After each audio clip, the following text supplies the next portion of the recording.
প্রিয় দর্শক, আজকে আছি মুরাদনগর হাই স্কুল খেলার মাঠে।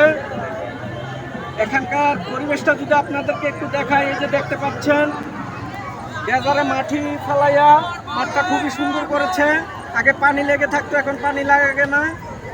তবে এখানে যদি এই যে সিঁড়ি দেখতে পাচ্ছেন, এই সবটা যদি সিঁড়ি করে দিত, গ্যালারির মতো সবাই বসে খেলা দেখতে পারতো। এই যে এইভাবে যদি পুরোটা সিঁড়ি করে দিত তাইলে মনে হয় ভালো হতো। পুরোটা সিঁড়ি করে দিতে পারলে সবাই বসে শান্তিপূর্ণভাবে খেলা দেখতে পারতো। অনেকে এই খেলা দেওয়ার কারণে ছাদে উঠে যায়। ছাদে উঠে এবার একজন ছেলে মারা গিয়েছিল। এই মাঠের চতুর্পাশে যদি গ্যালারির মতো করা যেত তাইলে মনে হয় ভালো হতো, বসে খেলা দেখতে পারতো শান্তিপূর্ণভাবে। এইখানকার পরিবেশটা আজকে আপনাদেরকে দেখালাম। এই যে আপনারা দেখতে পাচ্ছেন মাঠের চতুর্দিকে কি সুন্দর ডেজারে মাটি ফালাইয়া মাঠের মধ্যে খুব সুন্দর প্লেস করে ফেলেছে। এদিক দিয়ে যদি দেখাই, এই যে আপনারা দেখতে পাচ্ছেন মাঠের কি সৌন্দর্য, ডেজারের মাটিগুলা ফালানোর পর।